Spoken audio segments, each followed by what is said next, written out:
Kylian Mbappe loving what he saw at the Parc des Princes as his son ran riot or threatened to run riot against Juventus with 2 early goals in the first half of their Champions League clash today. That's not where we start though. We start with news of the first upset of the UEFA Champions League group stage, which happened earlier today on match day 1. Thomas Tuchel's Chelsea, champions only 2 seasons ago, were beaten in Croatia by the old Croatia Zagreb, now known as Dinamo Zagreb. Before we look at the match highlights, so let's look at the full results of all 8 games played today. So, Dinamo Zagreb getting better of Chelsea 1-0. Salzburg went in front. Milan pegged them back. 1-1 that finished. Real Madrid waited until the second half, losing Benzema to a knee injury. They beat Celtic 3-0. Dortmund put in a very, very good performance. It could have been many more against FC Copenhagen. 3-0 that finished. Man City, Erling Haaland helping himself to 2 goals, beating Sevilla 4-0. Benfica, Maccabi Haifa playing with the Haitian international striker, 6'4" France Piero. Benfica winning 2-0. Rafa Silva opening the scoring there. PSG beating Juventus 2-1, a deceptive scoreline. At points in the game, PSG were large and in charge. Juventus threatened on occasion, 2-1 it finished. And then Shakhtar Donetsk. You could call this one a mild upset because, Shakhtar, a Ukrainian team, just resumed playing football, but they scored 4 goals against an RB Leipzig team that most people would have picked to win that game. All right, let's now get to the highlights from the Chelsea versus Dinamo Zagreb encounter in Zagreb. Away we go then.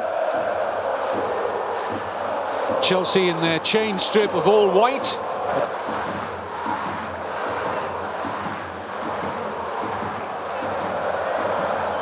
Now this could open up. This is Aubameyang setting up Sterling. Great block. Planted that straight to the Austrian Ljubicic. Good header on by Pekovic, and now Oršić is away. Has he got the pace to get through? Yes, he has! And he scores! Brilliantly taken by Mislav Oršić. First touch off his chest, and then the change of pace. And what about that for a finish? Outpaces Wesley Fofana here. Still had work to do. And it's a gorgeous little chip over Kepa Arrizabalaga from Oršić. Wonderful goal. Ljubicic.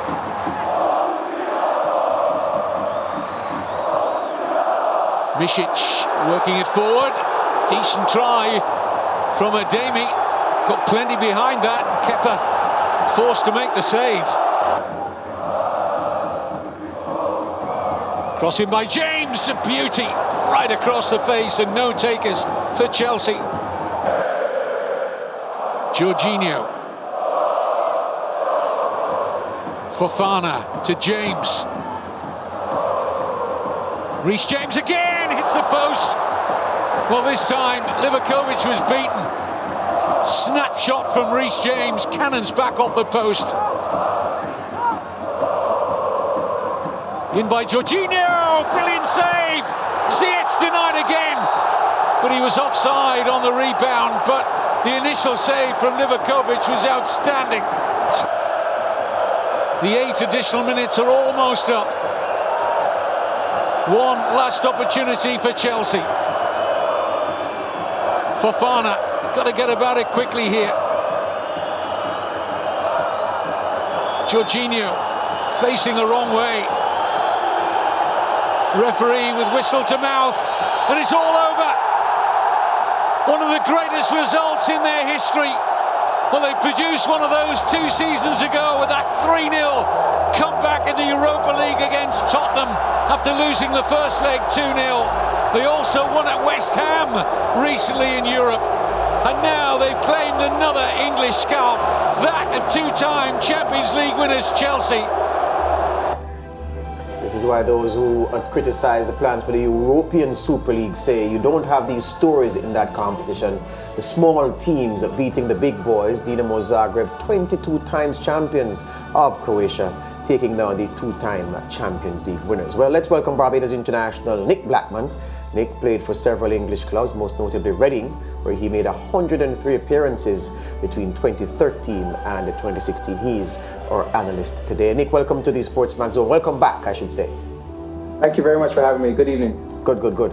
Let's start with the game under discussion, Nick. Chelsea and Dinamo Zagreb. You felt that Thomas Tuchel's team could have played for another half an hour and not find the back of the net. Yes, they could have been going on for another half an hour, as you said. They have a lot of new signings in the team at the moment, and it looks like it's taken them a bit more time than the manager would have liked to settle. But there's a lot of wealth of experience in those players that have been brought in, and he will be wanting an instant impact from them.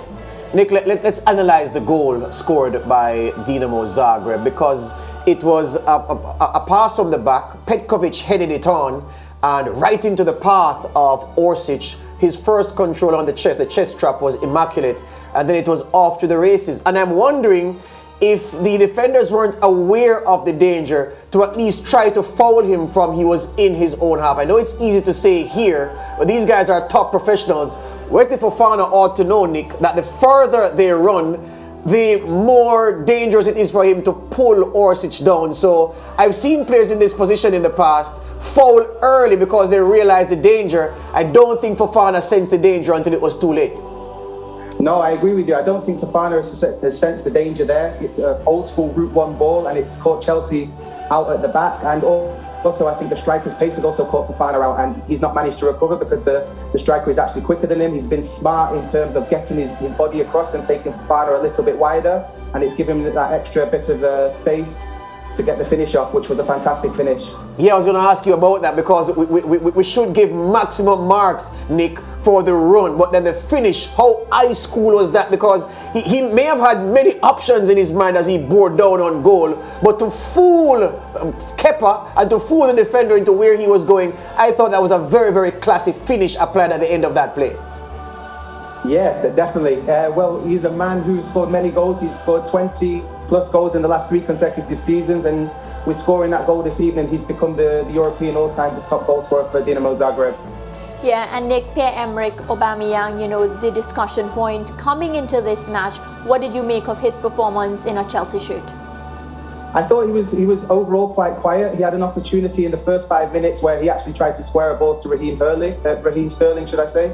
And I think he should have been a little bit more selfish, especially as Chelsea's number 9, to try and get off the score sheet in his first game. And of course, Thomas Tuchel always getting himself in trouble. He received a yellow card today. He was warned, of course, for complaining and causing disruption. Do you get the sense that time is running out for Thomas Tuchel? And I'm talking about from the bosses and whatnot, because of course they would be expecting performances. Definitely. I think that's the first signs of frustration, as you can expect. There's been a lot going on behind the scenes there, and the bosses there have invested a hell of a lot of money into Chelsea, so it's going to be important that they get results. Yeah, well, apart from the Tuchel aspect of things, Nick, how troubled Chelsea would be at this point? It's early in the season, but they have lost half of their domestic fixtures so far this season, including losses to Leeds and Southampton. How troubling is Chelsea's current position? I think it is very troubling. They're currently at 6th at the moment. I know they're only, 4 or 5 points behind the leaders, but they don't look like things are gelling on the pitch, and things don't look like they're going to change anytime soon. Yeah, Nick, one more on Chelsea before we move on. I heard this in your first response, the issue of balance. I look at this team, Nick, and yes, there are new players in it, but there are players with a lot of experience who are able to close the familiarity gap, if you can call it that. But I just look at this team in the EPL on weekends, looked at it today in this Champions League game, and there's no balance in it, Nick. There's no equilibrium, especially across the middle of the park. What needs to happen for that balance to be built into this unit?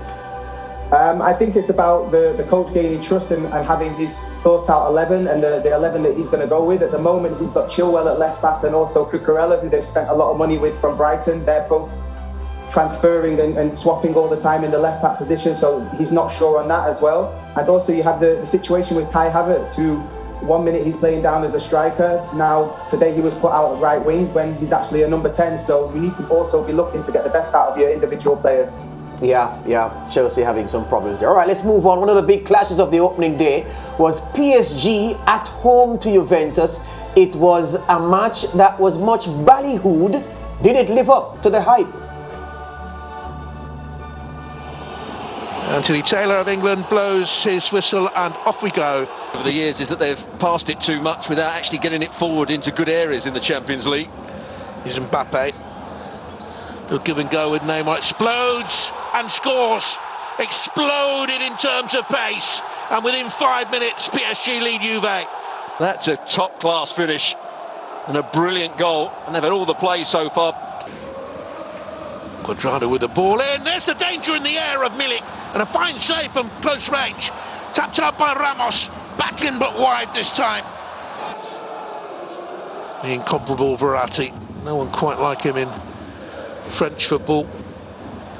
That's for sure. Into Mbappe. Little Leota Hakimi. Back to Mbappe. That's sublime. That's 2-0. Wonderful goal. Mbappe finds that bit of space. There's the combination with Hakimi who had come in field. I think he was onside, Hakimi, but what a good finish that is. Another first-time finish. Same to the strike as well. Strong enough to hold off Kostic and free Mbappe. And Neymar's on the far side and arriving in. And Mbappe on a hat-trick didn't look for a Neymar. And look at the reaction from Neymar. Kostic with the cross. Donnarumma, Kane didn't get anywhere near it. And McKennie brings Juve back into the game. It's a really good cross from Kostic. And a very good header. He gets above Mendes. Now McKennie. Cuadrado's wide. Different game now. Cuadrado with a cross that loops up. Vlahovic could stop. Milik couldn't get there. Kostic did. Blocked and away by Kimbe. Rabiot. Imbo Locatelli. There is a cross. Donnarumma came and chose to punch. Kimpembe took a little tumble in there. 6'5" goalkeeper punched. It's missed by Mukiele. Kostic. Chance here for Locatelli. Deflected back to him. He's kept it alive. Donnarumma pushes it away. Walking pace. Pass away to Nuno Mendes. On the outside of Danilo, pulls it back. Mbappe on a hat-trick. Neymar tries to give it back to him. Bonucci only as far as Neymar. Good save that by Perrin because he was going the wrong way. Seconds remain. And that's it, an opening Champions League victory for Paris Saint-Germain, a first ever victory for them over Juventus, courtesy of the two Mbappe goals in the first half. McKennie's second half effort, not enough. Yeah, so PSG doing the business. They're 2-1 over Juventus. Juventus much weakened. Their three best attackers all on the treatment table. Paul Pogba had knee surgery yesterday. Federico Chiesa is nursing a long-term injury, and Angel Di Maria took down with an ailment recently.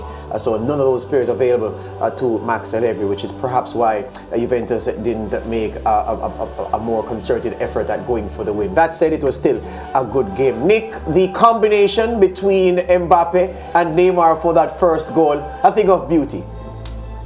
Yes, it was obviously a thing of beauty. Neymar has been on absolute fire this season. He's scored or assisted in 17 consecutive games for either club or country, so it shows the combination and the talent that those two players have.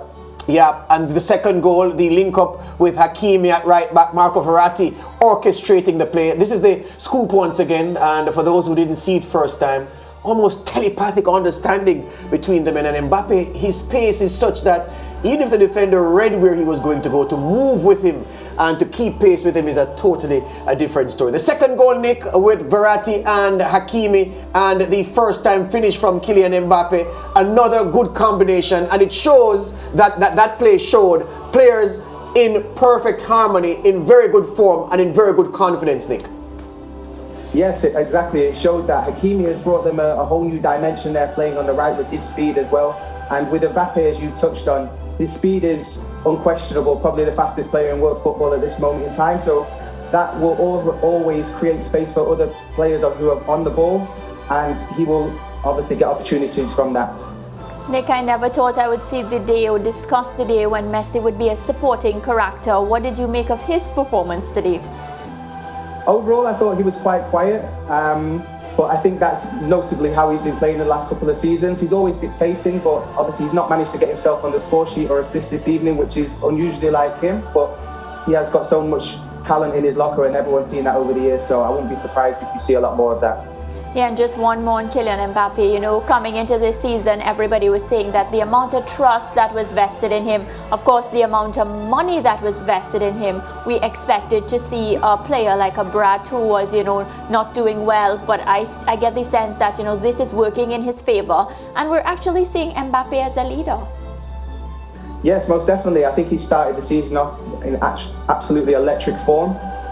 There's been a bit of friction over the last weeks with Neymar, which will be interesting to see how that develops. There was actually an opportunity for Mbappe to square a ball for Neymar, which he didn't do. But with those two working together and Kylian Mbappe being the headstone of that team, they've got a fantastic opportunity to actually get the Champions League this season. All right, next area, we're going to take a break and come right back to talk more Champions League. As we go to the break, Real Madrid, the 14-time champions of Europe's most illustrious competition, the most illustrious club in European club football, they went to Celtic Park to play the first British team to win the Champions League. And we'll tell you all about it after these.